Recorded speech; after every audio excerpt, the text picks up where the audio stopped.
हिंदी साहित्य और पीएचडी के इस चैनल पर आप सभी का एक बार फिर से स्वागत है। चलिए शुरू करते हैं अपनी आज की इस कक्षा को एक नए विषय के साथ। इस विषय में हम आपसे चर्चा करने जा रहे हैं कि नेट एग्ज़ाम को देखिए अब कुछ ही समय बचा है, लगभग 3 हफ्ते हम कह सकते हैं। तो उसके अनुसार आप अपनी तैयारी कैसे करें कि आपका एग्ज़ाम निकल जाए। मैं आपसे इस वीडियो के माध्यम से एक बात कहना चाहती हूँ। देखिए, सबकी अपनी रणनीति अलग होती है, हर व्यक्ति अलग होता है, उसका व्यक्तित्व अलग होता है, हर किसी की ग्रैस्प करने की जो क्षमता होती है वो अलग होती है। कोई 2 घंटे में पढ़कर एग्ज़ाम निकाल सकता है, कोई 8 घंटे में पढ़कर निकालता है और कोई 2-2 साल तक नहीं निकाल पाता। सबसे पहले अपना अपना फोकस होता है। और देखिए, कहते हैं जहाँ चाह होती है वहाँ राह होती है। तो एग्ज़ाम निकालना आपका स्वयं का एक क्या डिसीजन होता है। उसमें कोई भी आपको ऐसा नहीं है कि घोल के सिलेबस को पिला देगा। जो ये कहता है कि मोटिवेशन चाहिए या मैं आपको एग्ज़ाम क्लियर करा सकता हूँ, ऐसा कुछ नहीं होता। सबसे पहले जब तक आप स्वयं तैयार नहीं है एग्ज़ाम क्लियर करने के लिए, या आपको नहीं करना, कोई दूसरा अगर आपको उसमें मदद नहीं कर सकता। तो मैं आपसे इस कक्षा के माध्यम से यही चर्चा कर रही हूँ कि किस प्रकार आपको अपना एग्ज़ाम निकालना है। तो देखिए, सबसे पहले हर बात को अलग रख के, चाहे वो स्ट्रेटजी है, चाहे वो रिगार्डिंग बुक्स है, या चाहे न्यू टॉपिक है, कंटेंट है, या कुछ भी है, उस सब को अलग हटाकर मैं आज आपसे यहाँ पे सबसे पहले ये कहना चाहती हूँ कि आप स्वयं हैं जो एग्ज़ाम निकाल सकते हैं। अपने ऊपर भरोसा कीजिए, अपनी तैयारी कीजिए। अगर आप बीच में छोड़कर शुरू करते हैं, 2 दिन पढ़ते हैं, 4 दिन छोड़ देते हैं, तो आप कभी भी ये क्या कोई भी एग्ज़ाम नहीं निकाल सकते। देखिए, जो हमारे इंडिया के कॉम्पिटिटिव एग्ज़ाम होते हैं, इनका लेवल जो हमारे एकेडमिक एग्ज़ाम होते हैं उनसे बहुत अलग होता है। वहाँ पर अगर हम 75% पेपर भी सही करके आते हैं तो हम पास हो जाते हैं और अच्छे नंबर भी ले आते हैं। किंतु कॉम्पिटिटिव एग्ज़ाम्स का जो लेवल होता है वो बहुत अलग होता है। इनकी जो प्रैक्टिस होती है वो बहुत अलग होती है। इसमें हमें क्या करना होता है कि हमें उस अनुसार तैयारी करनी होती है कि हम एग्ज़ाम निकाल सकें। देखिए, अक्सर ये आपने देखा होगा कि लोग पढ़ते चले जाते हैं, पढ़ते चले जाते हैं, पढ़ते चले जाते हैं, किंतु उस पढ़ने का कोई फ़ायदा नहीं है। क्यों? जब तक आपका जो मटेरियल है वो कंसाइज नहीं होगा। आपको किस दृष्टि से पढ़ना है, आपको एग्ज़ाम निकालने की दृष्टि से पढ़ना है। कंपटीशन के आप भाग होते हैं तो आपको उस भाग का हिस्सा होना है कि किस प्रकार आप उस कंपटीशन में भाग लें। और देखिए, जब हम कंपटीशन में होते हैं, हमारा सबसे पहला मकसद ये होता है जीतना। तो हम जीते कैसे, उस हिसाब से आपको तैयारी करनी होती है। ये ऐसी बात मैंने आपको बताई है, शायद आप कभी समझें या ना समझें, किंतु आज मैं आपको बता रही हूँ कि कंपटीशन के अनुसार पढ़ें। पढ़ने के लिए बहुत कुछ है, अच्छा है अगर हम अपने सब्जेक्ट या विषय में मास्टर्स हो जाते हैं तो वो बहुत अच्छी बात है। किंतु देखिए, सबसे बड़ी बात है कि किस प्रकार एग्ज़ाम को निकाला जाए। एक कंपटीशन है, उसको किस प्रकार क्रैक किया जाए, सबसे बड़ी बात ये होती है। तो चलिए शुरू करते हैं। देखिए, आपने सुना होगा मल्टीपल टाइम रिवीजन। तो आपको बार बार रिवीजन करनी है उन सोर्सेज की जो आपके पास है। एक किताब को 50 बार आपको पढ़ना है और लगातार पढ़ना है। किसी भी प्रकार का उसमें देखिए, नया कंटेंट एंड टाइम पर आप ऐड नहीं कर सकते। आपके पास बुक्स होंगी, उन बुक्स को लगातार पढ़िए। मल्टीपल टाइम रिवीजन करिए, रिवीजन करिए, रिवीजन करिए। आपके स्वयं के नोट्स भी होंगे। हालांकि देखिए, मैं एक बात आपसे कहती हूँ, हिंदी साहित्य में इतना सिलेबस है कि हर उसका अगर हम नोट्स बनाते हैं तो बहुत बड़ी किताब बन जाती है। तो कुछ देखिए, कुछ स्पेसिफिक टॉपिक्स ऐसे होते हैं हमारे सिलेबस के अंदर कि उनको हम बुक से भी रेडी कर सकते हैं। वो कैसे? जैसे हमारी विधाएं हैं, हमारे उपन्यास हैं, इनकी मूल पुस्तकों से जब हम पढ़ते हैं तो हमें इनके नोट्स तैयार करने की ज़रूरत नहीं होती। किताब के आगे एक पन्ना दिया होता है और you can add by your self. उस पर आप पात्र संवाद भी लिख सकते हैं। तो देखिए, सबसे पहले रिवीजन, मल्टीपल टाइम रिवीजन। दूसरा, no new content at the last time. अब आपको क्या करना है, जो आपका पुराना मटेरियल है उसको ही बार बार रिवाइज यहाँ पे करते रहना है। I can say multiple time revision. और देखिए, अपने जो खुद के नोट्स हैं, हिंदी साहित्य में नोट्स देखिए, अगर मैं ये कहूँ कि अगर हम ज्योग्राफी की बात करते हैं तो देखिए, उसमें अगर suppose we take example of land forms, तो 3 टाइप्स ऑफ लैंड फॉर्म्स हमने लिख दिया, ये फिर उनके बारे में हमने डिस्कस कर दिया। पर हिंदी में क्या है, हम ऐसे नहीं कर सकते। क्यों? क्योंकि देखिए एक ही राइटर की इतनी रचनाएं हैं, जैसे कि आप जयशंकर प्रसाद को ले लिए, मोहन राकेश को ले लीजिए, इतनी रचनाएं हैं, आप कहाँ तक नोट्स बनाएंगे? वो तो आप डिक्टो ही ऐसे ही उतार देंगे। तो मुझे तो लगता है सेम एक किताब तो आपकी मोहन राकेश, जयशंकर प्रसाद जो मुख्य हैं इन पे ही बन जाएंगी, बाकी तो आप जानते हैं है ही कितने। तो हिंदी साहित्य में ऐसे हम नोट्स नहीं बना सकते। तो आपको क्या करना है, बुक्स ही आपको रिवाइज करना है, बुक्स में आप अंडरलाइन कर लीजिए, वहीं से रिवीजन शुरू कीजिए। फिर आपको क्या करना है कि ऑथेंटिक बुक से पढ़ना है। देखिए गाइड्स मैं नहीं कहती कि गलत होती है, आई कैन से कि हाँ guide help us out at the end point of the time, but you know what कि जब हम गाइड से पढ़ते हैं तो हमारी जो मूल जो संवाद होते हैं, जो रचनाएं होती है, अक्सर वो छूट जाती हैं। तो देखिए आपको क्या करना है, जो भी विधा दी हुई है उसकी मूल पुस्तक खरीदनी है, उससे उसके संवाद पढ़ने हैं। मैं आपको आज एक बात ऐसी बताती हूँ हिंदी साहित्य को लेकर, लिटरेचर है, तो मैं आज आपको एक बात बताने जा रही हूँ। देखिए जो भी आपकी विधा है हिंदी साहित्य में, this is the most important thing to clear the exam. जो भी आपकी विधा है दी हुई है, उसमें आपको क्या करना है कि मूल पुस्तक खरीदनी है, मूल पुस्तक पढ़नी है, संवाद पढ़ने हैं। जो पात्र है, मैं हर वीडियो के एंड में आपसे यही कहती हूँ, जो पात्र है उनको पढ़ना है। क्यों? क्योंकि जो नेट का एग्ज़ाम होता है उसमें हमेशा संवादों से संबंधित प्रश्न आते ही आते हैं, पात्रों से संबंधित प्रश्न आते ही आते हैं। जब हम गाइड से पढ़कर जाते हैं तो प्रत्येक पात्र उसमें नहीं दिया होता। आज मैं आपको ये भी बता दूं कि हर पात्र का उल्लेख गाइड्स में नहीं किया जाता है। मूल जो पुस्तक होती है उसके संवादों का भी, एक ही किताब देखिए 500-500 पन्नों की है, तो गाइड में अगर 500 पन्नों में अगर हम मूल संवाद दे देंगे तो गाइड तो पूरी वही पुस्तक बन जाएगी। तो यहाँ पे क्या है, मूल पुस्तक के जो संवाद है वो भी पूछे जाते हैं, कम से कम 3 से 4 आने ही आने हैं। This is the most important point. आपको जो करना ही है, आपको क्या करना है, मूल पुस्तकें खरीदनी है, चाहे कहानी है, चाहे उपन्यास है, नाटक है, कोई भी, उसमें जितने भी पात्र हैं उनको अंडरलाइन करना है। जो भी संवाद है, संवाद को रटना नहीं है। जब आप 2 बार एक पुस्तक को पढ़ लेंगे तो आपको समझ में आ जाएगा, हाँ ये जो यहाँ पे संवाद आया है, डायलॉग आया है, ये इस वाली विधा से, या जैसे मोहन राकेश का अंधेरे बंद कमरे नाटक ही आ जाता है, तो ये पूछा जाएगा का संवाद किस नाटक का है, तो आप तभी बता सकते हैं कि हाँ यहाँ से आया है। सबसे पहले तो यही गलती स्टूडेंट्स करते हैं कि वो मूल पुस्तकों को नहीं पढ़ते और यहाँ पे छूट जाता है उनका, और जो पढ़ के जाते हैं उनका हो जाता है। Second most important which I am going to discuss you today is कि बहुत से क्वेश्चंस ऐसे आते हैं जो कालक्रम के अनुसार आते हैं कि ये जो कहानी है या काव्य है कब लिखा गया। इसमें क्या होता है, 4-5 आपको ऑप्शन दे देते हैं, 1937, 38, 40 जो भी है उसके अनुसार आपको क्या करना होता है, उसको अरेंज करना होता है। और देखिए ये ही ऐसे सवाल होते हैं जिनको बच्चे अक्सर नहीं कर पाते। क्यों? क्योंकि हिंदी में इतनी रचनाएं हैं, इतने लेखक हैं, उनके द्वारा लिखी गई कालक्रम अनुसार अगर हम करने बैठते हैं तो बहुत प्रॉब्लम होती है, हालांकि करना पड़ता है। देखिए इसका क्या एक तरीका है, कालक्रम अनुसार जो रचनाएं आती हैं उनका एक तरीका होता है क्या कि आप बार बार उनको पढ़ते जाइए। जब आप उनको बार बार पढ़ेंगे तो आपके दिमाग में कहीं ना कहीं 5 रचनाओं में से 3 का दिमाग में बैठ ही जाएगा कि हाँ ये इस समय लिखी गई थी, और आप इस क्वेश्चन को अच्छे से कर पाएंगे।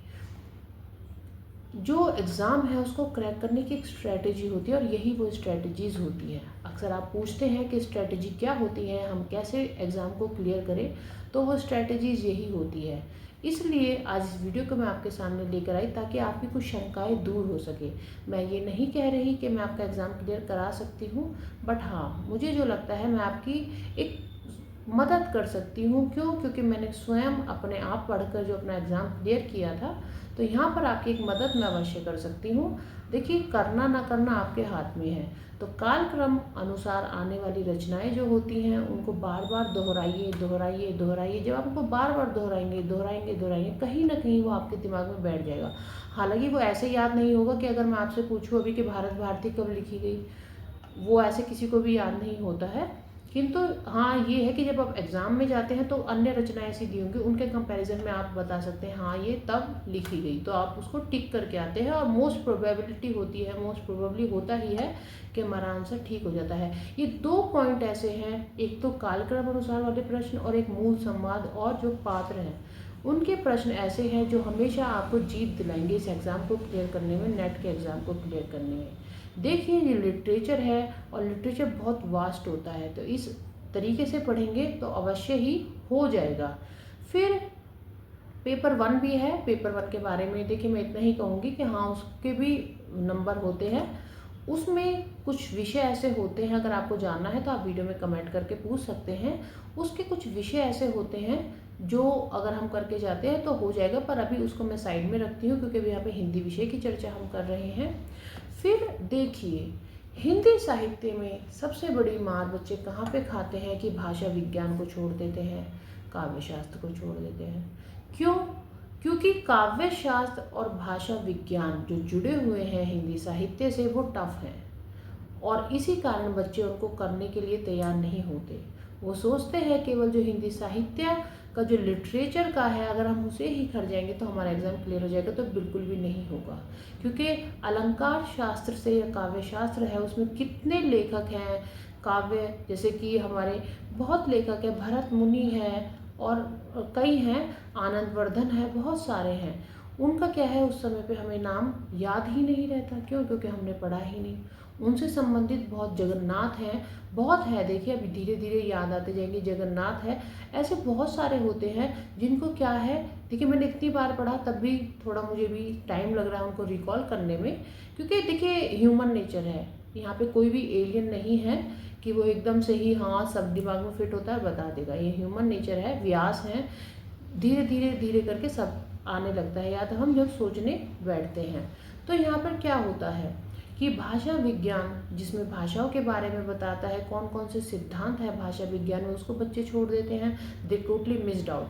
अगर आप ये सोचते हैं कि हमने PYQs देखा उसमें भाषा विज्ञान का बहुत कम आया है, तो देखिए ज़रूरी नहीं है कि पिछले साल नहीं पूछा, उससे पिछले साल नहीं पूछा तो इस साल भी नहीं पूछेंगे, ऐसा नहीं है। कॉम्पिटिटिव एग्ज़ाम ही इनको इसलिए कहते हैं कि इनमें कब कहाँ से क्या उठ के आ जाए हमें पता ही नहीं होता और हम यहीं पर मार खा जाते हैं। भाषा विज्ञान में बहुत सारे सिद्धांत हैं, कौन सी भाषा कैसे बनी, उत्तर भारत में कौन सी भाषाएं बोली जाती है, जैसे बघेली राजस्थान में, जयपुरी कई है, ऐसे कुमाऊँ गढ़वाली उत्तराखंड में, ऐसे कई भाषाएं आती हैं जिनके बारे में बच्चों को पता ही नहीं होता। और यही होते हैं एग्ज़ाम में मार्क्स पर फैचिंग जो क्वेश्चंस होते हैं वो यही होते हैं। क्यों? क्योंकि बच्चे इनको करके ही नहीं जाते। जो करके जाता है अच्छे से तैयारी वो कर देता है, वो JRF भी निकाल लेता है, नेट का एग्ज़ाम भी क्लियर कर लेता है। किंतु जो यहाँ पर लैग कर जाते हैं, जो इनकी तैयारी नहीं करके जाते, वो यहाँ पर रह जाते हैं। और हर बार इसी कारण वो रहते हैं, क्योंकि मुझे पता है, क्योंकि मैंने काव्य शास्त्र पढ़ा है, थोड़ा टफ है, कोई इसमें झूठ नहीं है। अलंकार है, उसमें भरत मुनि का कितना बड़ा नाट्य शास्त्र के बारे में बताया गया, कौन कौन से अंग होते हैं, फिर अलंकारों में किस किस प्रकार के अलंकार होते हैं, फिर कौन कौन सी किताब किसने लिखी, कैसे कैसे सिद्धांत है, रीति है, बहुत चीज़ें उसमें हैं। वो टफ है। पर देखिए यहाँ पे एक बात मैं आपको बता दूँ, आपको काव्य शास्त्र का यहाँ पे विद्वान नहीं बनना, आपको सिर्फ एग्ज़ाम निकालने की दृष्टि से पढ़ना है। तो आप कोई भी काव्य शास्त्र की एक ऑथेंटिक बुक लीजिए, उसको बार बार पढ़िए, उसमें से ही क्वेश्चंस आते हैं। ये मैं नहीं कहती कि 50 बुक अवेलेबल है मार्केट में, आप 50 ले आइए, बिल्कुल भी नहीं। कोई एक किताब लाइए काव्य शास्त्र की, अच्छी किताब। देखिए यहाँ पे हम नाम नहीं ले सकते क्योंकि वो पेड प्रमोशन में आ जाता है, पर एक हिंट मैं आपको दे रही हूँ कि बहुत अच्छी अच्छी किताबें हैं काव्य शास्त्र की, आप लाइए, उनको बार बार पढ़िए। दूसरा, भाषा विज्ञान की भी कई किताबें अवेलेबल है, उनको लाइए, पढ़िए। फिर एक हमारी जो व्याकरण होती है, देखिए व्याकरण से भी कई बार ऐसे प्रश्न पूछ लिए जाते हैं कि वो समझ ही नहीं आते। PYQs को आप उठाइए। आपने अक्सर ये सुना होगा कहते हुए PYQs। आज मैं PYQs का महत्व आपको बताती हूँ। आप PYQs को उठाइए।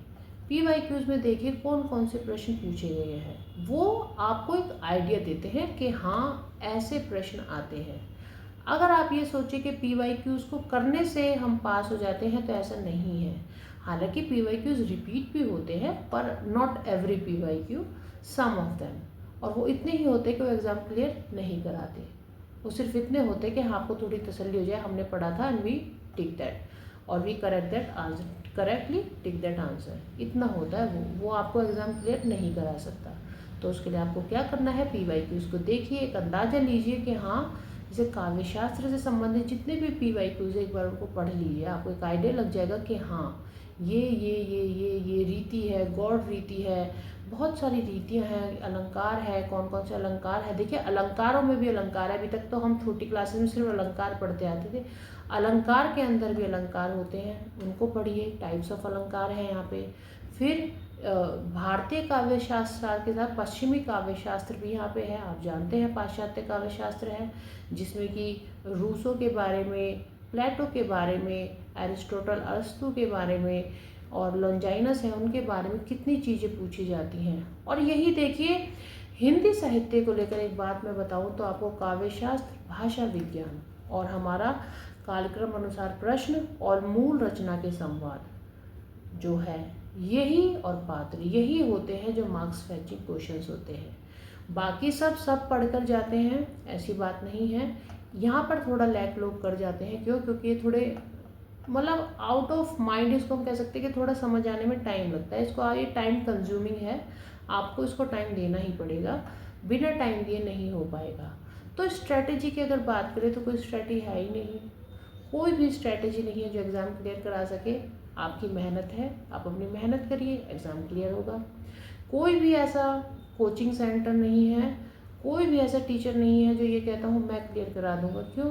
क्योंकि मेहनत आपकी है। टीचर सिर्फ आपको बताते हैं, मेहनत आपको करनी होती है। जब तक आप मेहनत नहीं करेंगे तब तक नहीं होगा। तो बहुत सी चीज़ें ऐसी हैं जो आपको पता ही नहीं होता और आप करते चले जाते हैं। 2026 जून का एग्ज़ाम आ रहा है, इसके बाद दिसंबर का भी आ जाएगा और आप वहीं के वहीं अटके रहेंगे। क्यों? क्योंकि आपको यही नहीं पता कि करना कैसे है। अब बहुत सी बार आपने सुना होगा कि लोग कहते हैं क्या पढ़ना है क्या नहीं पढ़ना है। पढ़ना देखिए इन टोटल अगर मैं कहूँ सभी होता है, एक वेल डिफाइंड सिलेबस दिया होता है, सिलेबस के अनुसार ही पढ़ना होता है, ये बात हमेशा याद रखिए। और सिलेबस में अगर आप देखेंगे तो मोस्टली चीज़ें आ ही जाती है, बचता ही क्या है। पहले हिंदी साहित्य में क्या होता था, जो पुराने लेखक थे, जो महान लेखक थे हिंदी साहित्य के, उन पर ज़्यादा जोर दिया जाता था। किंतु आज के समय में जो वाद है, जैसे प्रगतिवाद, प्रयोगवाद, कितने वाद हैं आप जानते हैं, काव्य कविता को लेकर है, नई कविता, कई सारे हैं। अब इनसे प्रश्न आते हैं, क्यों? क्योंकि बच्चे क्या करते हैं, पुराने पैटर्न पर चलते हैं, पुराने जो महान लेखक हैं उनकी रचना को ही देखकर चले जाते हैं। हालांकि उनसे भी आते हैं, किंतु अब ऐसे ज़्यादा आते हैं जो आधुनिक समय से जुड़ते हुए नजर आते हैं। बहुत सी रचनाएं ऐसी आप जानते हैं जो उस समय लिखी गई किंतु उनमें आज का पदार्पण किया गया है इतिहास का, तो उनको ज़्यादा पूछा जाता है। अब आपकी विधाएं है, संस्मरण है, जो भी है, सबके मूल संवाद पढ़ने हैं हमें। फिर देखिए पहले जो है, और एक तो कालक्रम अनुसार हमने आपको बताया क्वेश्चंस, चाहे वो कुछ भी हो, नाटक है चाहे कहानी है। दूसरा, कालक्रम अनुसार आपको क्या देखना है, लेखक, कौन से लेखक पहले आए।